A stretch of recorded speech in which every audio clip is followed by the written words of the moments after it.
How's it going, everybody? Welcome to the Fadecast, episode 1, where there's all bunch of sports talk and no filter. Today, me and my buddy Zach are going to be discussing a couple topics today.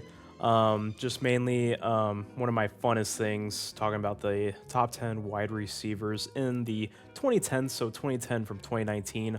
Also diving into the Steelers with Aaron Rodgers, how it's his final year, him resigning, and being with his old head coach, Mike McCarthy.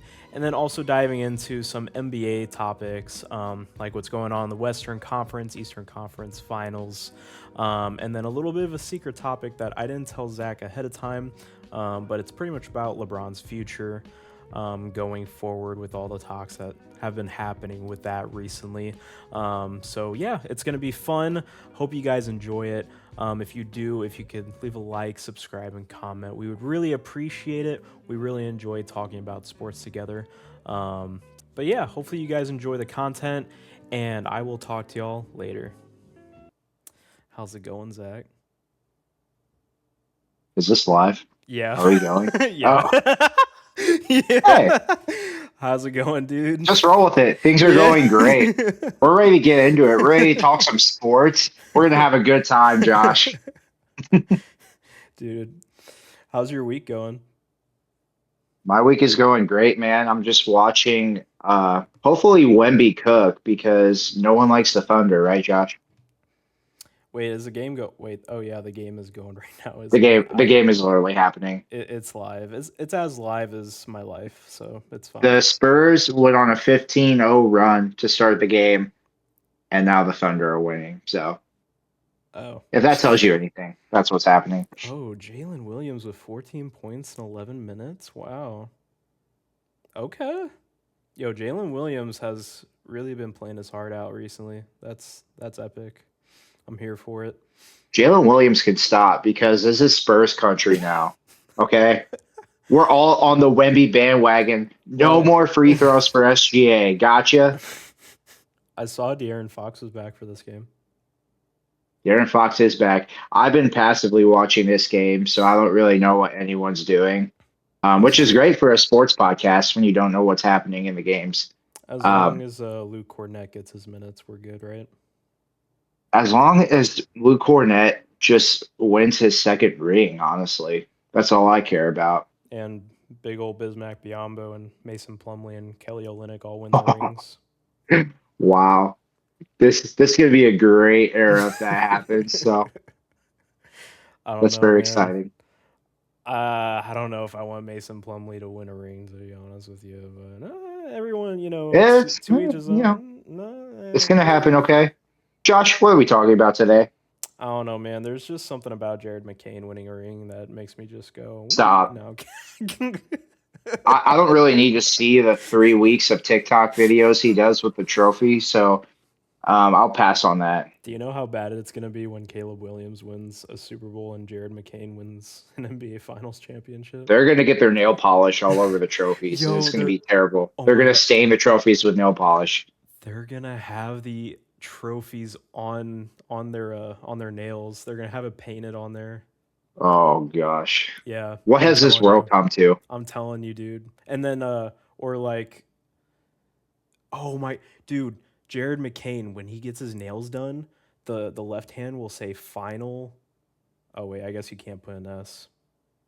I was gonna say finals champ, but he's gonna have to grow an extra finger, I guess. I don't I don't know. It's too bad because Wemby's standing in his way, so it won't even matter. Maybe he's the S for finals, as in he's the superstar. All right, on that note, let's talk about football, Josh. What are we I'm talking just, about? yeah, you're right. Let's stop talking about NBA because that's definitely for later. That's for sure. Um, I actually had a pretty dang good idea. I saw on X today. Shout out to Sleeper. I saw them post this morning saying who was the best wide receiver of the 2010s. And I'm not gonna lie, when I saw Des Bryant in that, did I show you? Did I send you that? Did I send you that message of the tweet? You sent that to me, and there were Bro. some players on that page that I would not have put first personally, but to each their own. What, one of the greatest wide receivers we've ever seen? I'll give you a spoiler. Des Bryant. Well, we'll just wait till our list comes out because he might be lower than you So, think. I just thought it was interesting on the four there that they put Julio Jones, which makes sense. I mean, I think debatably he's one or two, however you want to go, and then they have Larry Fitzgerald, who I think is the second best wide receiver of all time. Super debatable, most people would say like Randy Moss or Calvin Johnson, which is fair, but I'm a Cardinal fan, so that's just how I see it. And his longevity too. Um, Des Bryant though L is Josh in the comments. L Josh in the comments. Sorry, go ahead. Des Bryant's kind of crazy though. I'm not gonna lie. I mean, Des Bryant was good for like I think I looked at his stats. I think he was good for at least like well there was 3 straight years where he had over 1,000 yards. I do remember that. That was a nice peak of his, but like putting him on the same page as Julio Jones and Larry Fitzgerald and Antonio Brown um, is really crazy. But it's fine. It's whatever. You got to give the Cowboy fans their one guy on on the screen or the page. I guess I don't know. Cowboys fans, I will say, Des did catch it. I don't know why that was overturned. I'm still a little salty Dude, for you guys. I almost feel bad for you, even though we don't really like Cowboy fans around here. But I mean, still subscribe. But like, we're talking about the team. Des is fine. I He's up. actually I have a pretty good question for you because like this will go into our top 10 list, but this is easily a great question because this used to be a question back growing up. Would you take Des Bryant or Deshaun Jackson? I I would take Des Bryant. You're taking Des? I'm taking Des. I'm taking Des. So What?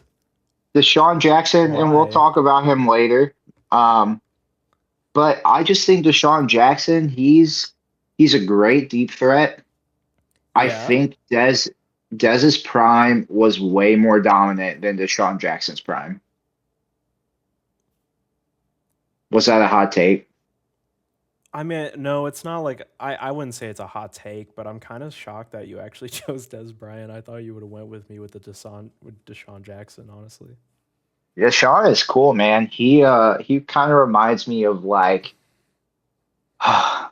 dude, this is gonna be really disrespectful to Deshaun Jackson, but I was gonna say he reminds me of a way better version of Alec Pierce. Is that crazy?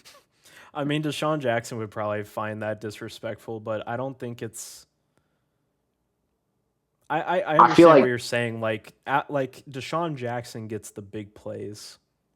I feel like that's what you're trying to say because like Alec Pierce, he doesn't get like a bunch of targets, but he makes a lot of big yardage plays. yeah, and maybe a better comparison. Well, this is still probably disrespectful, but like a better version of Jameson Williams.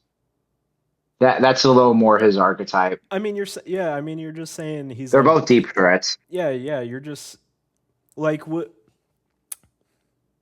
How about this is another thing? Do you think just Deshaun Jackson is probably closer to me being more like this? Like in a perfect world, would you say Deshaun Jackson would be more like a number two guy at wide receiver than a number one? I think in his prime he was a number one, but I think for the role he played fits more of a wide receiver two type role. Mm-hmm. So like when you have these guys who are deep threats, who are number ones, like Tyreek was a different breed. I think he's an outcast. And so I think if you're a deep threat, in the sense of a true deep threat, like obviously you can have guys like Julio, who's not like, you don't think of deep threat first, but he can do that job. Truly a Right. deep threat, there's not many of those guys who are number one receivers. I think Deshaun Jackson was one of those, but they're very rare. So In an Hmm. ideal world, yeah, he could be a number two. I mean, he would probably be the best number two of all time Yeah. if he was a number two. But yeah, I think for his role, that would have fit him better. Like, do you think Deshaun Jackson could have been like a Sammy Watkins kind of guy? Um, I think they're a little bit different in Because like ways. Sammy Watkins was more of like the big play guy, like big yardage guy, deep threat. Like I'm looking at Sammy Watkins' stats right now. Like when he was 22 in 2015, with the when he was still with the Bills, he averaged 17.5 receiving yards per reception. That was his best year, by the way. That was the year. That was the one year he got 1,000 yards receiving. But he was getting 17.5 receiving yards per I possession. think a better comparison, look up Jalen Waddle in 2022 because What, he averaged what a was crazy amount, and I think he had like 1,300 yards or something that year. was that his first year having 1,000? Well, no, his rookie year he had 1,000, right? Yeah, he did. Yeah, Okay. his rookie year he had Oh, 1,000. 18.1. Okay. Yeah. Yeah, But and I mean, so yeah, that's like point 0.6, a little bit more than Watkins. I know Watkins is like, I would probably still take Jamison Williams and Alec Pierce probably over Sammy Watkins. But at that time, I'm just comparing like his name just came to my mind because I remember when the Chiefs got him, people were super hyped because Tyreek Hill was more the slot guy. He can make those easy chunk plays, but then Sammy Watkins was another nice threat to have if you wanted to throw the ball down the field more. That's kind of yeah, what I was Sammy's kind of one looking of at. those names I totally forgot about until you just mentioned him. You're He welcome. had a really good like his first couple years, he was probably top 10 receiver. And then Hmm. like slowly he became more and more hated because he just couldn't catch the ball, Yeah, especially like once he got to Kansas City. Did he have a stop in Baltimore? he did. Yeah, later on, but I think Which that was that's 1 another year. thing. Why is like Baltimore like the place where Wide receivers former die. good receivers go to die? It's like, yeah, you got Sammy Watkins, you got Odell, DeAndre Hopkins was there. Yeah. There's more. I don't even know, but that's funny. Hey, man. So should we get into these top tens? Heck yeah, dude. All I gotta say is before we do, Sammy Watkins, he's a champion, so put Oh respect on the gosh, man's name. yeah. Anyways, all He right. got named the group project that he didn't even do The group anything in. project that year, he put up like 673 yards in the regular season. Dece. It was Dece.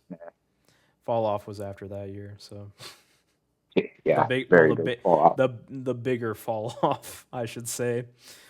But anyways, I think you should go first because for some reason, anytime we talk about sports, you throw me off with what you have to say. Okay, So let's do it. I already know So who's the number one and probably number two. I feel like I know what your top four is. Maybe all in right. order. I have a good prediction. I'm not going to tell you what my prediction is, but I'm just going to let you run it off. And I kind of hope your number five is the same as mine. I really do. If it is, I got to give you like a high five because Sweet. I, I can't wait. Go ahead whenever you're Should I ready. just rattle them off one Um, at a time? you can if you want, or if you want to like give a quick breakdown of each one for the reason, because I'm kind of gonna break down my list a little bit because I'm not gonna lie, like if you know me, some people might be like, well, don't you have this player here all time? It's kind of different when you're ranking guys from a certain period of time because just because this player was good from 2010 to 2019, like I see them in this certain spot in the ranking. That doesn't mean as a career totality, like it's better overall. But I'll explain that in my own Yeah. sense. But if you want to in your own sense, you can too. whatever you want to do. That's fine. So what I want to do is I think I just want to rattle them off one by one, maybe pause for 2 seconds for dramatic effect. And then once Okay. I get through my list, you start with your number one and we'll just go and talk about it. Okay. So, Okay. So, all right. So you're just gonna say each one, like you're gonna pause and go to each one, yep, and then you're gonna have me go. that's right. All right, and then we'll So talk. here we Okay. go. All right. Fair. Go ahead. Number one, Calvin Johnson. Okay. Number two, Larry Fitzgerald. Mm-hmm. Number three, Antonio Brown, whatever. Number four, Julio Jones. Okay. Number five, DeAndre Hopkins. Okay. Number six, Brandon Marshall. Number seven, Demarius Thomas. Yeah. Number eight, AJ Green. Number nine, Andre Johnson. And number 10, Mike Evans. Wow. Okay. Andre Johnson. I'd even. I gotta be honest. I'd even put Andre Johnson. Andre, bro. I might have low key forgot about him, but I don't know if I could. I don't know. I'll look at his stats later. I don't know. I mean, Andre Johnson was great, but I thought he was better before 2010. I thought like No, bro. He cooked in the 2010s. did he? I will say I'm peeping. that, and this is the exact truth. When I think of 2010's receiver, the very first name I thought of was Andre Johnson. Okay, I can see why I didn't put him. Okay. I probably wouldn't have actually put him in my ranking. If anything, I probably would have put him at 10. I just want to put Okay. that Well, out I there. I have him at 9. Because like, dude, I would have put him in if '08 and '09 were included. '08 and '09 Andre Johnson, like He was a easily dog. like best wide receiver in the league stats is what I'm looking at. Like his Yeah. stats are actually crazy in '08 and '09, but the fact that it's 2010 to 2016, he had one more year of over 1,500 yards and 1 year of 1,400. Like he had three over 1,000 yard seasons, but that yeah, I feel like he'd definitely be in the latter half. But anyways, here's my ranking. I have at number one Calvin Johnson. Okay. Number two, Julio Jones. Number three, Antonio Brown. God. Number four, Larry Fitzgerald. Number five, DeAndre Hopkins. Okay. Thank you for putting DeAndre at 5. Thank you so Hey, much. high five, bro. High five. I know, facts. High five. I thought the 4 were solidified, but then it took me a little bit. Like once I got to the others, I was like, eh. Number 6, I put AJ Green. I'm not gonna lie. Okay. AJ Green was nasty growing up. I I don't can't hate it. lie. He was insane. 7, I have Demarius Thomas. Okay. 8, Brandon Marshall. 9, Mike Evans. And 10, I have T.Y. Hilton. Bro, we're pretty close with It is everything. pretty close. I mean, I think you can. I mean, either way, like I was saying, like the top 5 guys, I feel like the first 4 are pretty interchangeable. The reason I put Julio at 2 is his incredible longevity every year with having a guy like Matt Ryan. I'm not trying to trash on Matt Ryan, but to have a guy like he had an MVP year, obviously, but Matt Ryan at the end of the day, like if you look at his career, like would you put Matt Ryan in the Hall of Fame?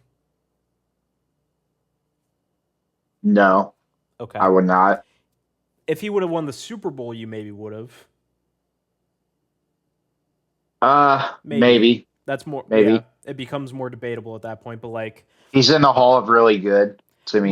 my whole point is like the top 4 when I look at them, and even Hopkins, I'm like these guys could honestly do good on any team that I would probably put them on, honestly. Like Calvin Johnson, he's going to get double teamed no matter what. Julio Jones, his longevity and what he did every single year from 2010 to 2019 was insane. Antonio Brown had insane years as well. Larry Fitz, the reason I have him at 4 is because even though I have him above all three of those guys all time, from 2010 to 2019, it was kind of a weird, like, Larry, the way that his career is, he started off like really good because he played with Kurt Warner. And then after Kurt left, he still stayed pretty consistent. Like he had 5 straight years of over 1,000 receiving yards. And Yeah. then he had, after those 5 straight, he kind of dipped. He was more around the 700 to 900 yards for about a couple years. I think it was like 3 years. And then once Carson Palmer came in, then his yards went back up. So from like, I just can't put him any lower just out of genuine respect for him, for okay, that's one. fair. And then also just like that crazy stat, man, like more tackles and drops as a receiver. Yeah. Like Hmm. that is just absolutely insane. And I know we're talking about the 2010s, but man, I think just his legacy alone, like gets him right up to the top two. I think Megatron and Larry are in their own category in their own way. I appreciate that. I do. But that's literally the only reason I just couldn't put Larry above Antonio Brown and Julio is because when I look at the stats, like Larry's big like his other big seasons got cut off like the 05, 07, 09, 08 seasons, like those seasons were incredible. And if you cut it off from 2010 to 2019, he only had I say only like it's nothing, but he had 5 years over 1,000 receiving yards. Um, Julio Sometimes you just Antonio got to go had off higher vibes. receiving yard. Go off vibes. I Sometimes mean, you got to go off vibes, bro. if I went off vibes, he would be my number one. Oh, no, no, no, Yeah, that's my vibe. I mean, no. that's my boy. Yeah, You straight got to be vibes. logical, You, but you got to go off what? vibes too. What do you mean? You gotta be logical, but vibes is what? How does Let's that? move on past the top four. So we both Okay, said number 5, DeAndre Hopkins. Why did you put Hopkins the next outside of so the top four I'm tier? not gonna lie. I had so when I was filling out the rankings, I did have AJ Green at 5 and Demarius Thomas at 6. I had them kind of within each other, and Brandon Marshall was there too. Those three guys I feel like are pretty interchangeable for me. Mhm. Depending how you want to look at their careers from 2010 to 2019. But then when I got to D Hop, even though he has less receiving yards than them, um, he has a lot of touchdowns, and his yards per reception is up there with like Calvin Johnson and Julio. He averages like 17 yards per reception, if not more. I think it's like 17.5 over that whole time span. Um, and I realized if D Hop was on any other team, it's kind of the same as the top four. I think he would be successful um, because, he had Deshaun Watson, obviously. And before he had Deshaun, he didn't have a quarterback, but he was still putting up monster seasons even before without Deshaun Watson. So, and during that time, I really thought about it as well. I'm like, literally, Hopkins was debatably the best wide receiver at some points. Like, people would say he was at least the best, if not top 3 in the league during his time. So, he's also one of the best catchers of the football when contested.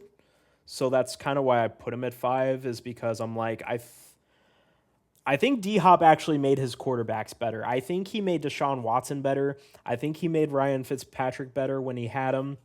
I think he made Kyler Murray better when we had him. I think when you have a wide receiver like that that makes your quarterback better, I think you deserve to be in the top five like that. Like I think Larry makes quarterbacks better, and I think Julio, Calvin, and Antonio do the same thing as well. I think no And matter what situation they're in, they're gonna get their stats. yeah, Um, but yeah, that's kind of why I put him there. yeah, and I think to your point, that's your best argument for why he should be at number five. Is because he had Gary from Walmart throwing to him for most of his career, and he Yeah. was still a top three receiver throughout Hmm. that whole time. And so he just absolutely dominated. He was just always double teamed. He could high point the ball. All you had to do was throw it in the vicinity of where his hands were, and he's catching the ball. He's a game changer. And so I agree with that top five. So And you can throw we anywhere too. I didn't say that as well. He can be your best deep threat and your best slot guy because he can beat anyone contested one on one, sometimes on two. I mean, the triple coverage in the Hail Mary against the Bills that one year with the Cardinals on three guys. I mean, come on. yeah. He has to be Yeah, up he there. was absolutely ridiculous as a player. Yeah, And so 100%. in the back half of our list, we had pretty much the same guys, just a little bit interchangeable. What I want to talk about is we had one difference, and it was T.Y. Hilton and Andre Johnson. You forgot about Andre Johnson, but Hmm. I want to know why T.Y. in your 10 spot over guys like Dez. We have Jordy Nelson, Doug Baldwin, Julian Edelman. You could even throw like Steve Smith Sr., in his older years, Devontae Adams in his early years. What gave TY the edge over those guys? To me, the reason I chose T.Y. Hilton, it was hard, but like literally when I got to 10, after I put Mike Evans in, I was like, do I put T.Y. in? Because I was looking at the other guys, and my argument for the other guys is kind of like, well, they played with really good quarterbacks, really great quarterbacks. Like Jordy played with Aaron Rodgers. I'm not gonna lie, I really don't think Jordy would have been as successful without Aaron. I'm not gonna lie to you. That's just my opinion, but to each his own. Um, I I I will remember. say with Jordy Nelson, sorry to cut you off, No, but you're good. besides Larry Fitzgerald in the 2010s, I wrote this down. Hmm. Fitzgerald had 158 touchdowns in the 2010s. And second is Jordy Nelson with 122. Yeah, So I'm not Jordy, he knew how to surprised. get in the end zone. Yeah, 100%. He wasn't really a bit. He wasn't big on the receiving yards. He definitely was more of a big red zone threat for Rodgers, but Right. I think a part of that was also because Rodgers is literally just one of one as a deep thrower of the football.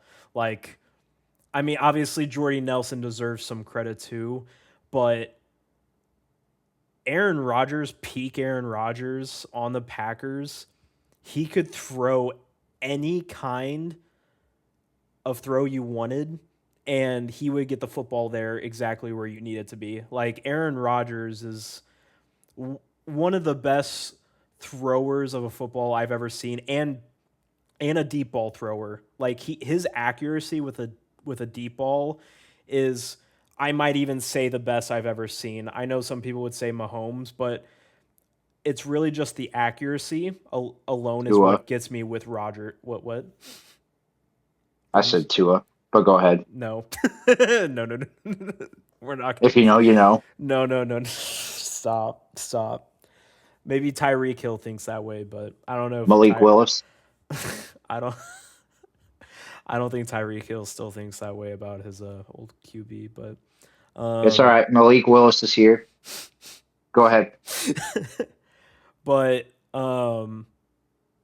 the I know T.Y. Hilton was a big like touchdown guy, but man, those years with Andrew Luck, I'm not gonna lie, they really do bring me back to like middle school and high school, especially 2016 where he got over 1,400 yards. Dude, I love Ty. He would get a lot of big yardage, um, There was 5 years he had over 1,000 receiving yards in between 2012 and the 2018 season. Um, in 2012 and 2017, those were the 2 years he didn't get over 1,000 receiving yards, and he was really close. His rookie year, he had 861 and 966 in 2017. This is a guy who was borderline 7 years of over 1,000 yards receiving.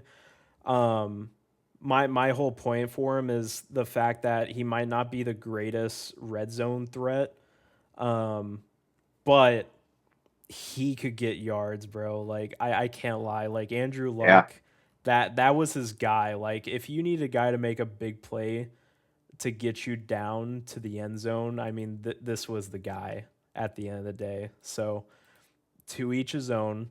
And let's be fair, when they had Ty, they also had Eric Ebram. So this is true. All and right. I checked the one of his years, like Ty when he was 29. I think this was the 2018 season. No, not 2018. Yeah, the 2018 season. Ty had 1,270 receiving yards, 6 touchdowns, but dude, Ebron had 13 touchdowns. Like he doubled his production in touchdowns, but he only had 750 receiving yards. So I think it's more of the fact that Andrew Luck realized T.Y. Hilton was more of a big player, like in open field, more than red zone. So I think that's why I think Andrew Luck was so smart that he knew the strengths and weaknesses of the guys he had at receiver and tight end. So, but Absolutely. yeah, And I think with, once you get to the 6 to 10 spot, you could interchange so many different guys. There's so many talented receivers that were in the 2010s, and we're going to have that problem once we get to the 2020s list as well, because there's a lot of guys we can name on there. But Josh, who was your top 10 recap once again? Calvin Johnson, Julio Jones, Antonio Brown, Larry Fitzgerald, DeAndre Hopkins, AJ Green, Demarius Thomas, Brandon Marshall, Mike Evans, and T.Y. Hilton. So comment your guys' top 10 wide receivers and what you agree and disagree with what we just said there. Did you had Mike Evans as well, didn't you? I had Mike Evans in my 10 spot. Okay, cool. Just I making had to, sure. had to keep him in there. Okay, cool. I had to as well. When I saw him, I was like, yeah, I have to throw him in there. Absolutely. Literally, he's insane. Dude doesn't Yeah. need a good quarterback. For a majority of his career, he hasn't had a good quarterback, and this man finds a way to have over 1,000 yards no matter what. So he's great. Yeah. Cool. Speaking of former good quarterbacks, Josh, go ahead. Your favorite quarterback of all time, Aaron Rodgers? Right.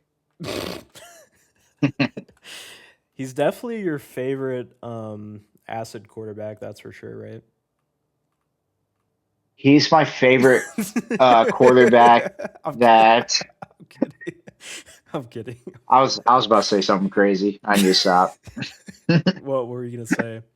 Nothing. What? Say it. What are we talking about, Josh? Say it. What were you saying? Say it. All the millions of people listening are going to cancel me, so I can't say that. So, All right. All right. Well, Aaron Rodgers almost got canceled during COVID, so. yeah. Maybe if we do a Patreon, I'll say it. But if you sub to me on the Patreon, sub on the Patreon, I'll tell you what I was going to say give right me there. $5 on the Patreon, and I'll tell you. Yeah, but anyways, yeah, dude. Aaron Rodgers re-signed with the Steelers. He's coming back for one more year. He announced officially he's retiring after this year. It's kind of sad. I'm not gonna lie. I'm kind of sad he's leaving. Sort of. I know that sounds weird. I've been making fun of him the past couple of years, but I am actually kind of sad that he's leaving the NFL. Honestly. Yeah, the way I feel about this is I've kind of already prepared myself for his departure over the years because Yeah. the past, few off seasons, it's been, is he going to stay? Is he going to retire? And I think we've already prepared ourselves for life without Aaron Rodgers. But it is nice knowing now that, hey, this is the last dance, his last year, and he's going to be with his former head coach, which will be interesting. Dude, I thought they hated each other. I don't know. I'm so I, confused. But while the boys are getting it back together to give it one more run, does that mean Jordy Nelson's coming back for one more ride? bring back Jordy Nelson, Randall Cobb, bring Yes. back Donald Driver, Mercedes Yes. Lewis, Oh my bring back the gosh. whole squad. Might as well get Aaron Jones back there. Like, Bro, bring the boys back. Eddie Lacy, where's you AJ know, Hawk when you need him? AJ Hawk, Clay Matthews. I Come on. mean, just have Pat McAfee come along with AJ Hawk and play your punter, dude. Like what? I know, right? Right? I mean, he looks fit Do a true enough. last dance. Yeah, like might as So, well. so how do you think this changes the outlook of the Steelers? You want me to be honest? Yes. Yeah, dude, I have no change in my aspirations about the Pittsburgh Steelers. I was thinking about it today, and I was like, I don't know if I should feel bad for Steelers fans because I do hate the Steelers for obvious reasons. I have a history with Steelers. um, but honestly, like if you're a Steelers fan, like what is the benefit of hiring Mike McCarthy? You know, But and also Josh, re-signing Aaron Rodgers. Josh, if they didn't re-sign Aaron Rodgers, they would be with Will Howard and Drew Aller. Like, where is that going to get them? Oh, come on, man. You don't want Drew Aller throwing the football. Josh, what were they supposed to do? Josh, they already went to the playoffs last Right. year. They won the division with Aaron Rodgers. They have a win now roster. So, what would be the point of them not bringing Aaron Rodgers back? Well, yeah, because they already kind of shoved the salary cap. They pretty much already threw everything into that team. I mean, all the money. I mean, everything's into that team. I mean, you're pretty much already screwed. So why don't you just do it again?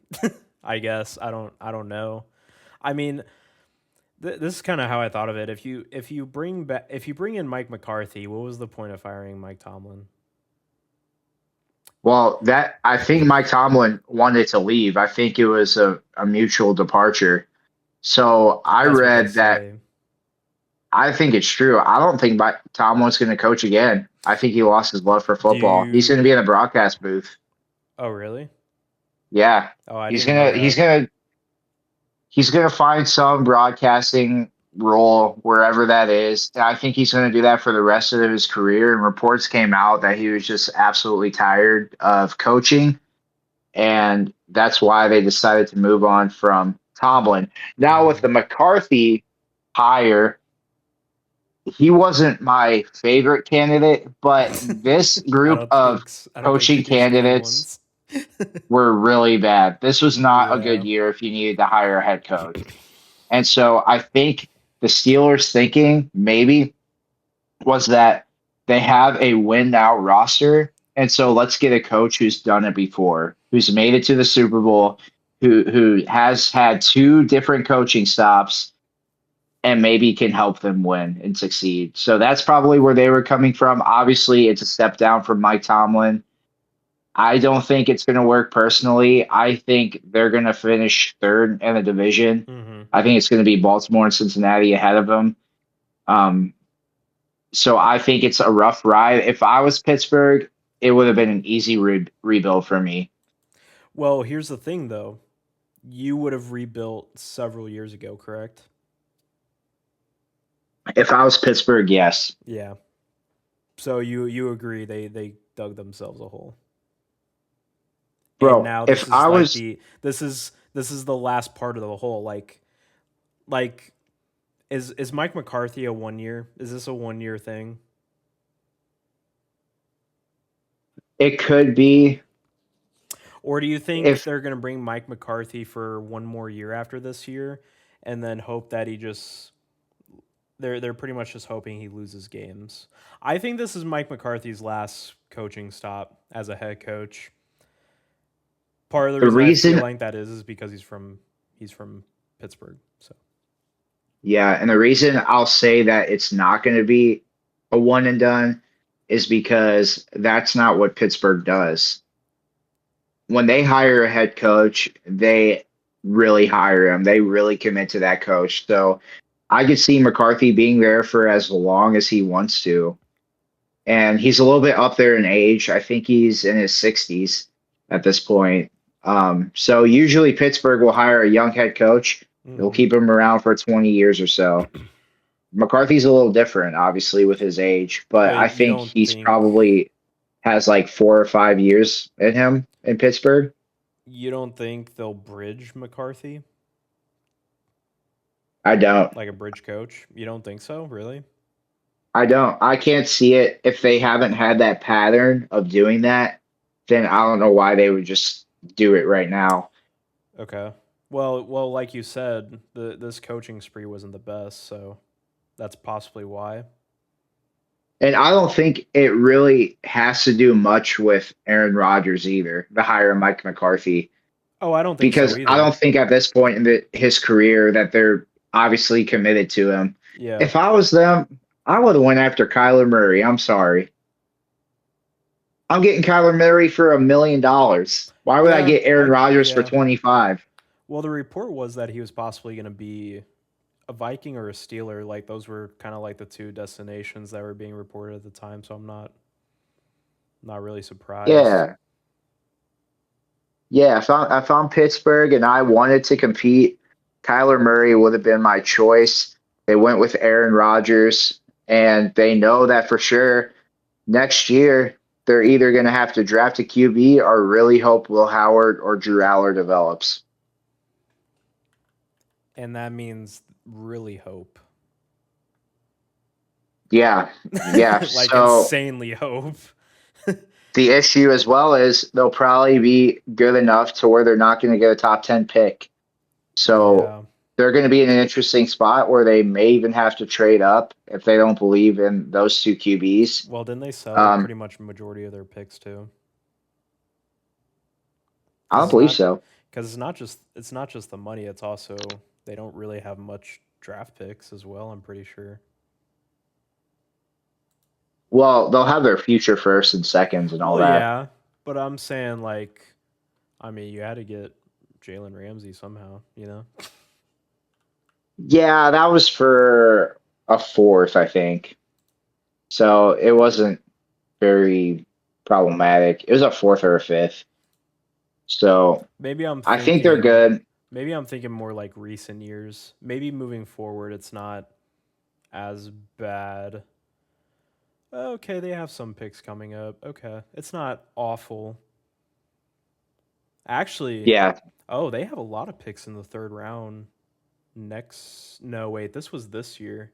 They had four third round picks. That was this year, 2026. Yeah, okay. They had a lot of picks this year, and they're still pretty top heavy going into 27 and 28. Okay.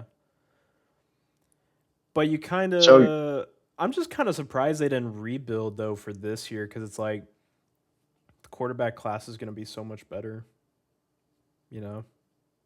you'll have Arch Manning, you'll hmm have Dante Moore, Dante you'll Moore, that's the have big thing. the St. Clair kid from Ohio State, you'll have Lenore hmm Sellers, who I'm super high on from South Carolina. And then you'll have probably two other guys pop up that we don't even know about because that's just how it works. No one Right. knew about Mendoza last year. Is No John one knew Mateer a about Joe play? Burrow when he came out. John Mateer could be a play, but he goes to Oklahoma, so he's probably going to suck, as they do. And get We hurt don't like the again. Sooners here. And get Yeah, hurt there's again. probably going to be Yeah. an awesome stud coming out from Mizzou, Austin Simmons. Keep your eye out for him, Steelers fans. I mean, But Austin Simmons, I he's trying to think get his get back. Makes sense. I think all their efforts are in vain this year. I have them finishing third in the division this year. Yeah. I don't blame. It's another like mid year. Honestly, it's like it's another typical Steelers year where they're just in mid purgatory. It's They'll like play tough, physical defense. the Their Chicago offense will be Bulls in the stagnant. NBA, just mid purgatory. Yep. Absolutely. They get into the play-in every year. The Steelers, they might get into a wild card, lose the wild card. We know how this goes. It's the same story every year, especially now with Mike McCarthy, who, in my opinion, is not as good as he used to be. Right. He Well, just hasn't been able to adapt to the newer NFL. So pretty old speaking school of the guy. Bulls, they play basketball. We should jump to basketball.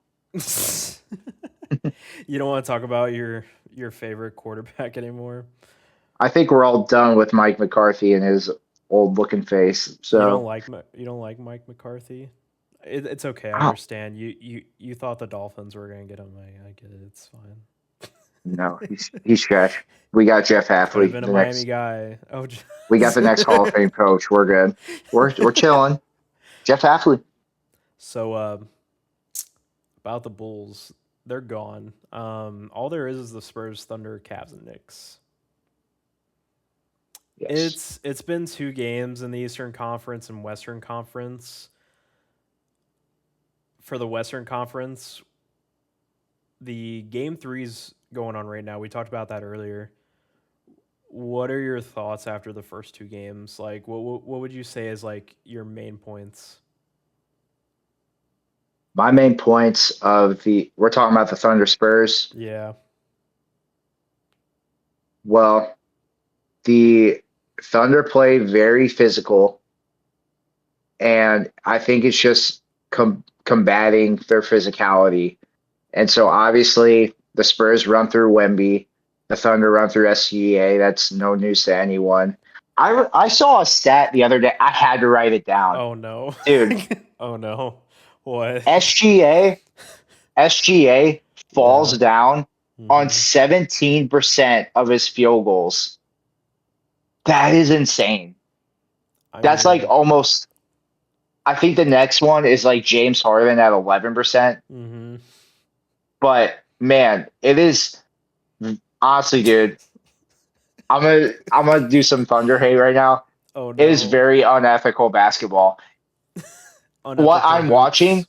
is ethical hoops with the Spurs and unethical hoops with the Thunder. This is good versus evil. This is the Avengers versus Thanos. And Wemby has the Affinity Gauntlet like Iron Man did. And he is going to take down SGA, even though the Thunder are currently winning as we record this. I don't care. Spurs in 6. At San Antonio right now too. Funny enough. I mean, my main point is Victor Wembanyama. This dude is insane. I'm not gonna lie. He is crazy. I don't What understand. bananas? He's insane. I can't lie. Like there's a reason why I preach this man. Like I can't lie. Like I will always say I can see definitely a way this dude becomes easily a top 3 player of all time in a convo with Michael Jordan, LeBron. That's how high I am on him Paul easily. Pierce Paul who? That's and Paul probably where Pierce. Go Paul. ahead. That's probably where Paul Pierce has himself. I mean, shoot, he has himself over LeBron all time, so makes sense. He's Um, not wrong. but I mean, SGA is my guy. You know, I gotta represent. You know, SGA is him. I can't lie. He's him as well. You can hate on Yeah, two SGA. free throws for It's SGA. fine. Yeah, It's he's fine. had 2 You free know, throws. just saying That's a tech. SGA only has 3 free throws right now in game 3. I just want to put that out there. He only averages 8 free throws in the regular season, lower than Kobe and MJ ever do every season, by the way. Career wise, SGA averages less free throws than Michael Jordan and Kobe. Just putting that out there. Michael Jordan and Kobe, by the way, even though they don't fall as much as SGA, probably, they are foul baiters as well if you want to go about it. So just putting that out there real quick. Um, and shout out Jared McCain for being a fruity I little need to guy. see the compilations. I I need to need to see see the. the Michael Jordan and Kobe flailing compilations Do we at need? my desk now. Do we need to hop on like a shared screen of Michael Jordan flopping? No, I'm kidding. Imagine. because there won't be any. I won't see anything. He's definitely not a flopper, but he did get calls. Do you ever remember him being in that Wizards uniform and going to the ref? Do you know what I'm talking about? When the ref was like, Michael, I believe you. Yeah. I believe you. Yeah. That's amazing. But that's literally how it's always been. Like, I mean, the superstar guys always get the calls. Unless you're Wembenyama, then they just kind of look the other way. But Because they're afraid. They're afraid of greatness. you know what's They funny see it though? Even though I said that, Wemby has more free throws than SGA. He has 8. Stefan in this Castle has game. 12. Yes. Bro, have you seen Caruso just absolutely hacking them? I know. I know. Honestly, dude, Those are real calls. I will say the Thunder have an immaculate. They're hack a shacking the Spurs. They are. Bro, It's amazing. Hartenstein might have had the dirtiest game two I've ever seen. Dude, I was gonna bring that up. Did you see him holding Wemby? Oh my gosh. Yeah. Yo. And the yank of Castle's hair. Yeah. Like, dude, like, Yeah. bro, he's gonna be a Celtic next year, but like he's gotta chill, man. It's Dude. crazy. Dude, it is crazy. I will agree if Wemby was doing that, he would get called instantly. I will agree with that. I can't hide that. Oh, absolutely. But yeah, I mean, you could tell how like dominant Wemby is when they have to play Chet and Hardenstein at the two big spots. That's crazy. Uh, That's a big boy lineup right there. So I have a question to you regarding this series. What? Who's the X factor of this series for both teams if you take out SGA and Wemby? In order for the Thunder to win, who has to play well? In order for the Spurs to win, who has to play well? Take those two away. Dude, for the Thunder,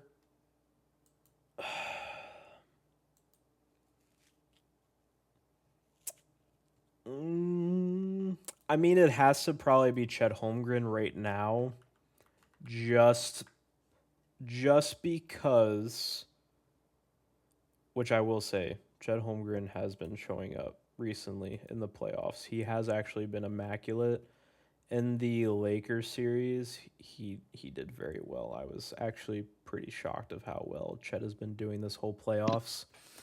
Um, SGA is currently at the free throw line, by the way. Just go ahead. okay, Continue. all right. But I would have said Jalen Williams, like if he wasn't hurt. If he wouldn't have gotten hurt last game, I would have said Jalen Williams for sure. But besides him, I would say Chet Holmgren, 100%. Because I mean, he's gonna have partial of the assignment with Wemby.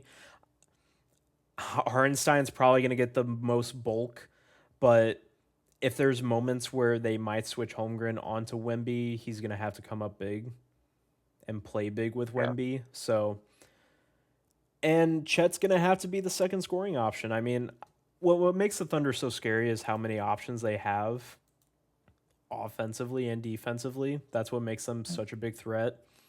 Um, but I mean, I think Holmgren has to come big defensively and offensively both ways. Um, Yeah.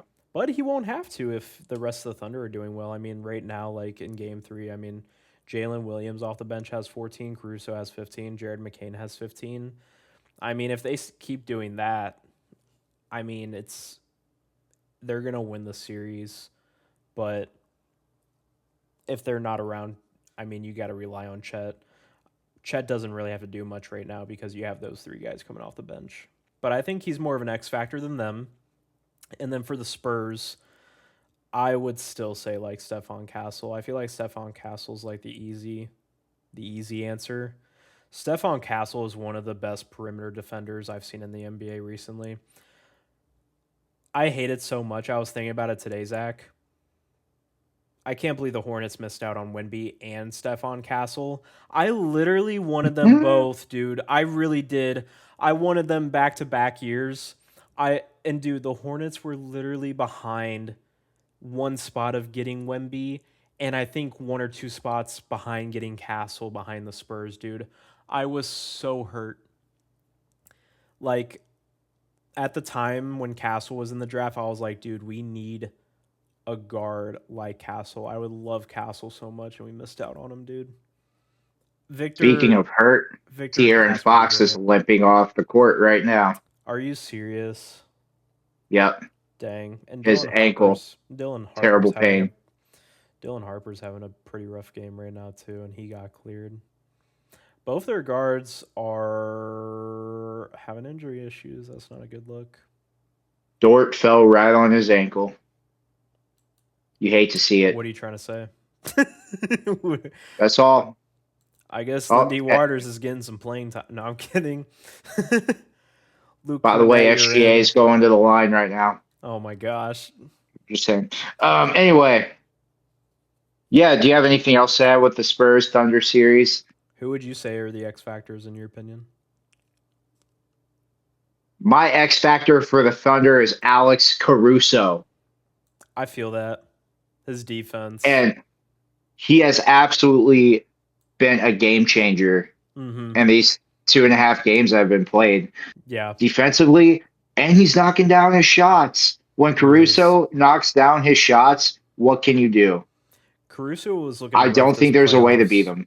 He was looking rough. This series he's looking pretty good. As in good, I mean like he's smacking people, but it's the same thing, you know. Yeah. Grabbing, And so smacking. I would go Alex Caruso, especially defensively. Even like him guarding Wemby, like he's trying to give Wemby a hard time. Obviously, I Wemby's mean, what getting else can better you of him, do? but he's up to the challenge and he's doing the best he can. And for the Spurs, I think I would have to agree with you. Stephon Castle's the X factor. Dude, I love Wemby Stephon needs Castle. Wemby needs another guy. Castle, yeah, he's got to play great perimeter defense, especially with all the weapons the Thunder has. And they just need more scoring. And so I think Castle can bring that. I forgot to bring it up too. The reason Stephon Castle is also an X factor is not just the defense. He needs to step up in shot creation. If Stephon Castle was better at shot creating, which right now he is not looking good because he's 1 for 7, if Stephon Castle can become a better shot creator, dude, oh my gosh, it would be so much harder to beat the Spurs. I think the Thunder are still going to win the series just because it's mainly Wemby. And if you can sort of slow down Wemby, they have good role players. But the one thing that I see from the Spurs is that they don't have a solidified shot creator. Like, who's really going to go out there and get a bucket for you? Like, I guess Devin Vassell can get a bucket. You don't think De'Aaron Fox can get you buckets? I think he can give me some buckets, but he's hurt. Not like he did with the Kings. I don't think De'Aaron Fox is as good as a shot creator as you think. He can. I mean, he can create a shot decently, but I think it would be better if Castle was more of the shot creator, because Fox, to me, he's more of the downhill player, get the team in transition, playmaker. That's his role. I think having Fox be also a main shot creator kind of puts more on his plate more than you need to. I think Fox gets worse the more you put on his plate with shot creation and adding that on to the things he actually does really well. And he used to be an absolute dog when he was doing those playoff runs with the Kings. Oh He my was. goodness. Yeah. Especially, like, specifically, I remember that Warrior series. The dude just doesn't miss from mid range. Like, it was absolutely absurd. Right.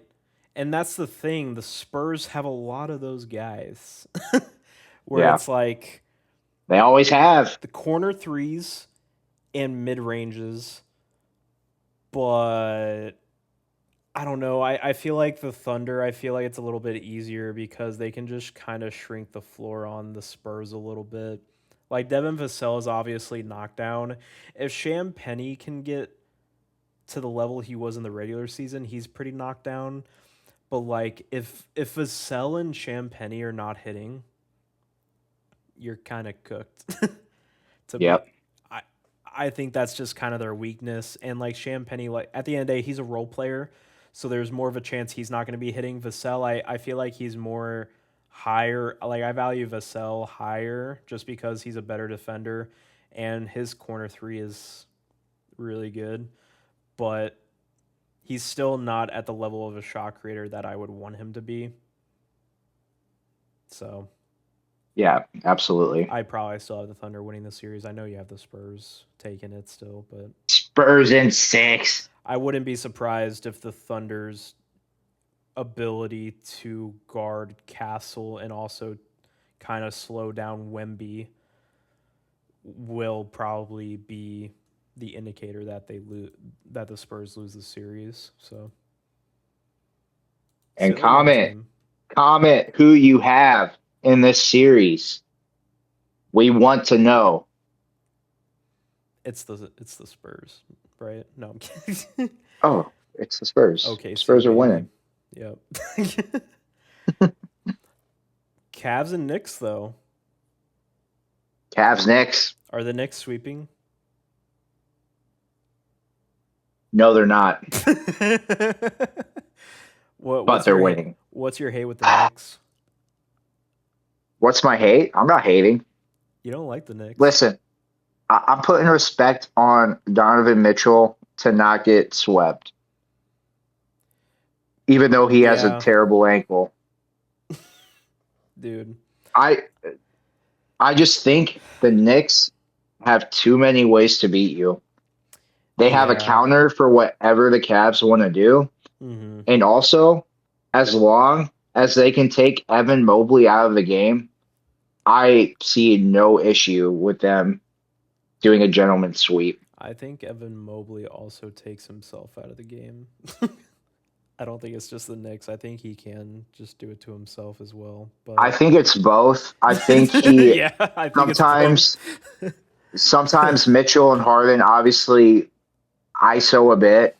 But I think Mobley could do a better job at like showing initiative to give the ball too, Mm-hmm. instead of like there's just times where he's passively just kind of playing the game.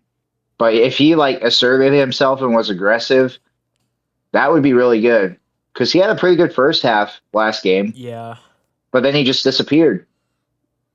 that's just what And Evan that's Mobley just been the does. story of who he is. That's Yes, what he does, exactly. dude. It's so annoying. He's so big and strong, dude. Like just be like Giannis, bro. Just go. Like go downhill. Like what is wrong with you?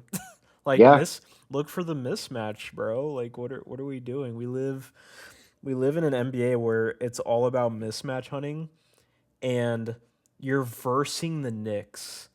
Why are we not mismatch hunting Jalen Brunson on Evan Mobley? every single time. It's it's cake every time. But Yep, instead, but instead, guess who's getting mismatch hunted? James Harden. yep. It's the opposite. Like, I mean, this just shows the difference in coaching, how easy it is. Like for because like Mike Brown, like dude, Mike Brown is just going to he's literally just going to Jalen Brunson and be like, hey man, you see James Harden, you know what to do. Attack him Yeah, like, and he, and 100%. and it's not just Jalen Brunson. Like, if you look at the last game, every starter had double digits in scoring. They were all almost over plus 20 in the plus minus category. Dude, Josh Hart had 26 points. Like, Josh Hart is not even he's not even their fourth best scorer. Like this dude's not even known for scoring. Like he's literally the perfect combination for the Knicks where he's just the guy who goes he gets rebounds, he can play make sometimes. He can be your best defender. He's literally just your scrappy glue guy that you need. And this dude literally scored 26. Yeah, Like it's unbelievable. And Josh Hart, something about him is he definitely shows up. Like, just even speaking as a Celtics fan, He playing Josh does. Hart might be the most frustrating thing ever. Hmm. He turns into prime MJ when he plays Boston, and he knows his role and he does it well, and usually he'll exceed his role. So he's a special player for any team to have. I'm looking at And five guys who can get a bucket, and they're literally just mismatch hunting James Harden and Indeed Wade. yep. And I mean, Brunson is a different type of anomaly because he can just break any coverage. It doesn't matter what you throw at him. And even if he's not scoring well, he'll just get 14 assists, which is Yeah, which is he's what he he's the did. anomaly. Yeah, I mean, what makes Brunson so good? There's not a lot of guys at his position that are so small at his spot. Like I thought small guards were done for. Jalen Brunson has changed my mind. Literally just because he's not just a scorer, but he can play make. He does other stuff that's really valuable. Um, Yeah. but I just don't understand, dude. I just don't know why the Cavs are just not focusing on Jalen Brunson. I mean, that's what the Knicks roster is. It's literally you pay Mikal Bridges, OG, Josh Hart. You pay those three guys to hide Jalen Brunson, Yeah, absolutely. and And it's paying off right now for him. I guess so. I just don't understand. I also don't understand. Like, I can't. I don't know how the Cavs actually got this far with Dean Wade as a starter.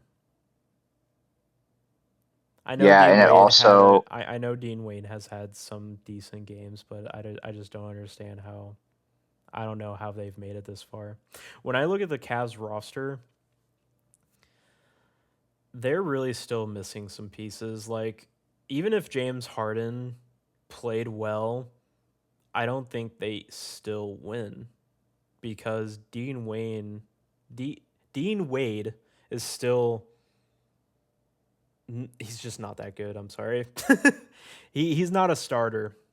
He's a guy that comes off the bench and gets like 10 minutes in the playoffs maybe. And like the guys that they're playing off the bench, like I guess they're rotating. I haven't really noticed. They have to be circulating Jared Allen and Evan Mobley off the court with each other because who's coming off the bench when Jared Allen and Evan Mobley are off the court? Like you literally can't take Evan Mobley or Jared Allen off the court because bro, your main bench players are Sam Merrill, Dennis Schroeder, Max Strus, Jalen Tyson, like Bryant, Thomas Bryant. Thomas Bryant, bro. Come on. Have you seen Thomas Bryant play defense? Put some respect on his name, brother. I mean, like at least the Knicks have Mitchell Robinson. He's getting 12 minutes off the bench, you know. Thomas Bryant's a listener, dude. Come on. But see, like they can interchange all these guys. Like you don't just have Cat. Like you can take Josh Hart and OG out of the lineup and let Cat play, and then when Cat needs time to sit, like Josh Hart and OG, they play bigger than what their positions are. Yes. So, and then you just have Mitchell Robinson in there.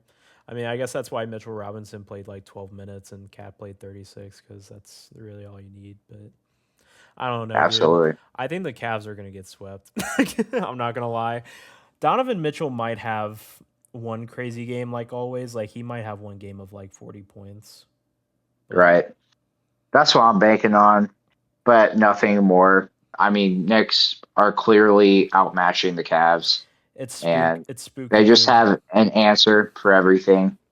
And so they will be the loser of the championship against either of these Western Conference teams. Probably. There's a good shot for sure. That the Yep. off season is going to be interesting, dude. If there's a time where we get to talk about the off season about like the Knicks and Cavs, it's going to be really hard like what you do with these rosters, you know? Because like Right. Cavs are like win now, but like it's not the best win now roster cuz they still have several holes. The Knicks, it's a full win now roster. Like I don't really think they have much holes, and there's still a chance that they still lose this year, which is crazy. And I don't know how if they lose, I don't know what you do, you know? Like At that point, it's not even about you like trying to fill holes. It's literally a talent issue. SGA is just Honestly, better, you know. SGA is better and Wemby is better. That's it. There's nothing you Whoever can makes do. it to the finals, they're just better. They're They're just. lit It's true. That's all it is. which is probably true because like if it ever gets to the point where we're talking about like all-time players, like I'm never going to probably be talking about Jalen Brunson and Cat. And it's just No, because like they're like Jalen Brunson, he's not the best point guard at his position because SGA's the best point guard. He has to verse a guy who's better at that position than him. Or if they verse the Spurs, Cat's not the best center because Wemby's the best center. You know, like they have to literally verse guys that yeah, are just better than their best player at their position. So yeah. You'll be talking about guys like Wemby and Tatum and guys like that. yeah, I can't believe you threw Tatum in there. You're disgusting. you're so nasty for that. You thought I wasn't gonna catch that? I did. I did. All right. On that note, All what's right, our next and final Zach. topic? Zach, listen. I know Let's I hear didn't it. talk to you about this topic because I wanted to be a surprise. I don't know if you'll actually like it because it's a player you've hated all your life.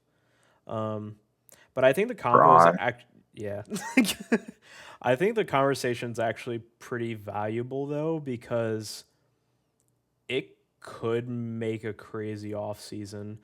Like when I was talking about the Cavs and Knicks, like what route you go, this is really my main discussion is like after the Lakers lost, there were already reports that and Rich Paul came out and said this that teams have already been in discussion with LeBron. Like there's major discussion of other teams in play for LeBron this offseason. And I find that interesting. And I'm not going to lie, if the Knicks or and the Cavs, if either of them lose by the end of this, especially the Knicks if they don't win a championship, is it off the table that you try to go for LeBron? I think if I'm the Cavs, it makes a lot of sense. If you were to tell me this series would be different if the Cavs had LeBron instead of James Harden, I would believe it. Well, I I think the mean, series would be different. you get LeBron over Dean Wade first off. That's a first thing You right there. And LeBron can play power forward too. Just putting that out there. But and you get no James Harden either. mhm. So I think the series would probably be 1-1 if you had LeBron instead of James. If I'm the Knicks and I somehow lose, I would say I would not go for LeBron. But it's because you're going by salary, correct? Salary, but also I don't know if it helps you that much, honestly. You don't think him taking Josh Hart's spot and having Josh Hart come off the bench would be interesting? Well, how are they getting LeBron? Well, so that's the couple factors here is like, well, here's the first thing. Do you think LeBron's going to leave the Lakers? I don't. You don't. Okay. Do you think this I is going to don't be think he will. LeBron's final season? Not this last one, but like going into next year, do you think it's gonna be his final year? I think he'll play this next season and then a season after. You think both of them will be with the Lakers? I think both will be with the Lakers, and I Okay. think that he will try to play with Bryce. Okay.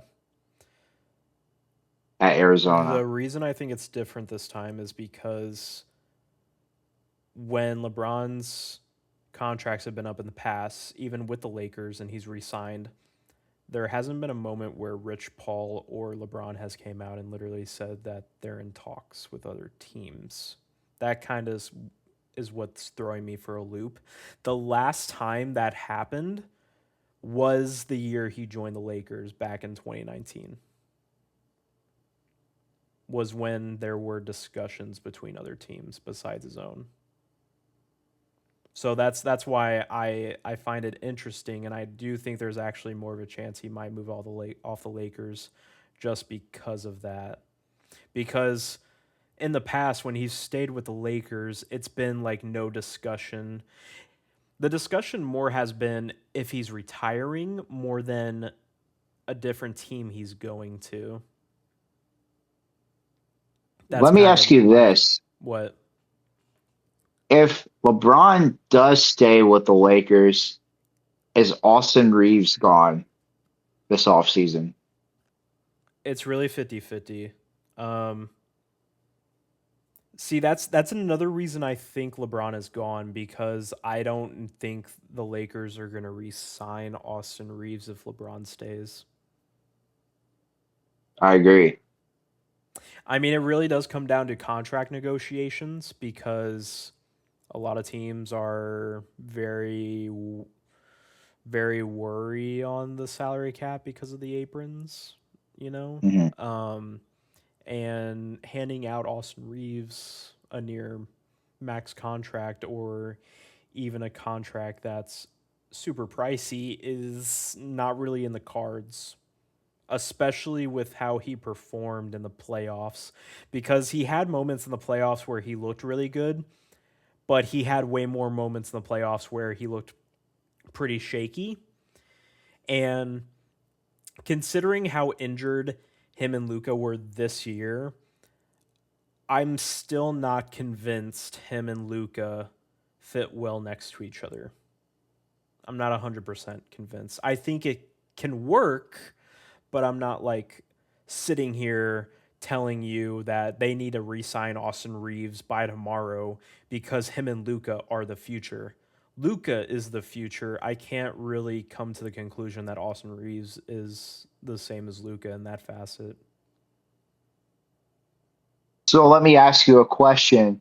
If let's just pretend LeBron is 100% leaving the Lakers, Mm-hmm. and let's pretend also the Cavs and Knicks are off the table, who would be the next team that would make the most sense? Not counting those two, because those are the two most talked about, Well, he's never going to Boston. I think Boston actually makes sense, but he's never going to Boston because he hates Boston. right? So I'll just put that out there now. The only other Golden State, team would be the Sixers, probably. the Sixers. Hmm. The What about Sixers Golden were State? the Sixers were in talk long time ago. Golden State maybe, but so that's where the other what ifs come in. So the only reason I think LeBron there, I don't know if LeBron would take a vet minimum. You know, Hmm. it's really dependent on if LeBron moves, and if LeBron moves, is he going to take a pay cut? Because my thing is, the reason I was asking you if he's going to retire next year is because the way LeBron thinks is, I feel like if he would want to retire, the best last scenario for him for his last season would be to be like MJ. And the way MJ went out was winning a championship. And I think LeBron would want to go out on top like that, winning a championship in his final season. So I feel like in LeBron's mind, there is possibly him taking a vet minimum, him going to New York for his last retire season to win a championship so he can end his career on top with with the NBA championship trophy, and ending his career Yeah. that way. I think there's a strong chance for that. If not, though, um, I think the Sixers are the next best chance just because the Sixers were in talks back in 2019. They were one of his top three options. Um, and the only reason he didn't go was because I think it was some stupid contract dispute, if I remember correctly. It Right. was something stupid. I don't know.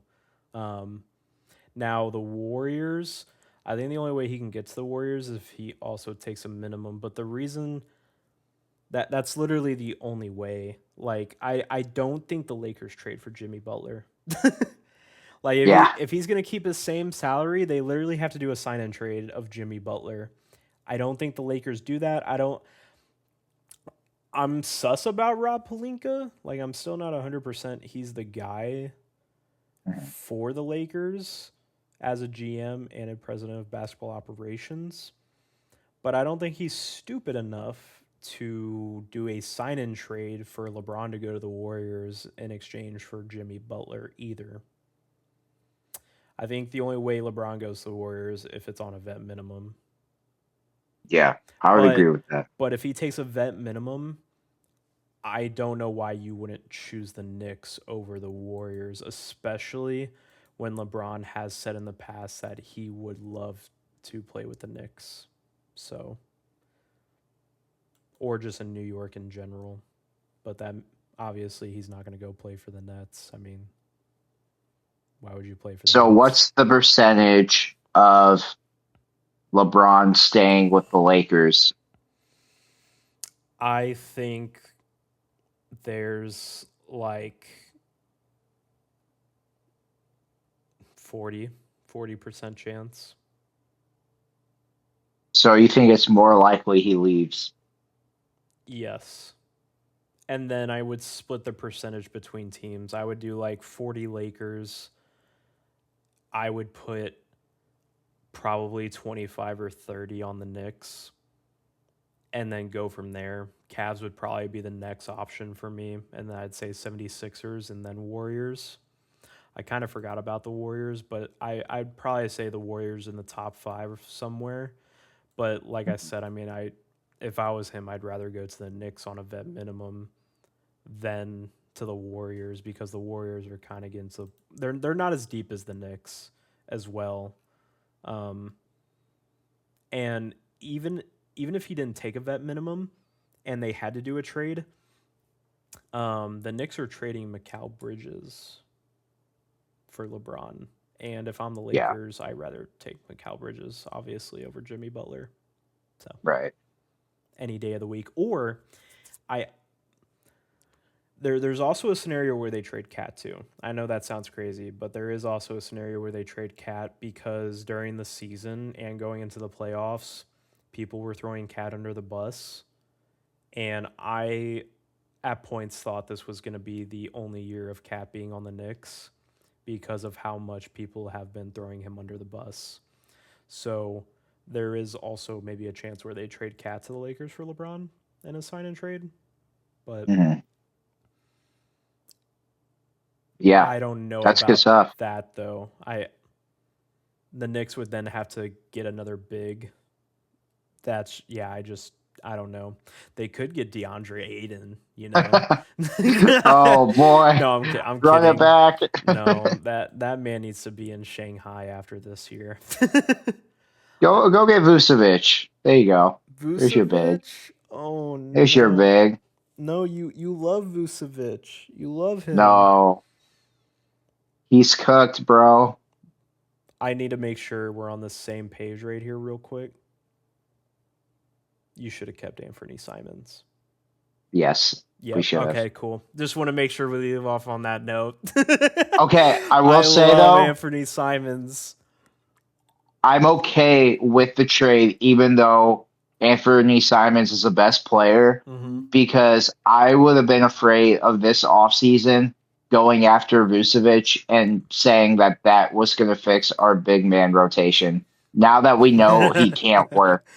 So I'm okay with that. Dude, imagine signing Vucevic in free agency. Oh Ah, man, that would have been bad.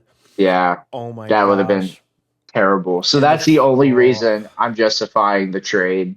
Is so now that we know. that he's not going to work. This is how you can sleep well at night. He got benched the last game. He was a DNP I know. last playoff I game. know. Terrible. That's why I brought him up. Uh, There's a reason for that. Dude, don't forget that man was getting starting minutes on the Bulls. Just saying. Remember and how he we kind of started was this playing about the well Bulls? It's early. going to end with the Bulls, baby. That's how we should end every podcast with the With the- Chicago Bulls. It started with the Bulls in the NBA. It's ending with the Bulls because the reason they're so mid is because they had Vucevic as starting center, and Yes. he goes to a contending team in the Boston Celtics, and this man gets DMPs. Just saying. It's crazy. Nemi Espada and Luke Garza were better than Nikola Vucevic. If That's Luke how we should end this Garza is podcast. better than you, yeah, you need to go to Shanghai with DeAndre Ayton. I better see you guys on the same bus / train next Yeah. day. So, They're going to be crazy rivals overseas. oh yeah, I could see it. Once again, thank you guys for watching the podcast today. If you guys could leave a comment, if you guys have any questions or want to talk about some of the things that we went over, that'd be awesome. Or like and subscribe, that really does help us out a lot. You guys can also follow us on X. We do have an account on there. But besides that, that's pretty much it. Hopefully you guys have a good rest of your week, and we will see you guys next time. Peace.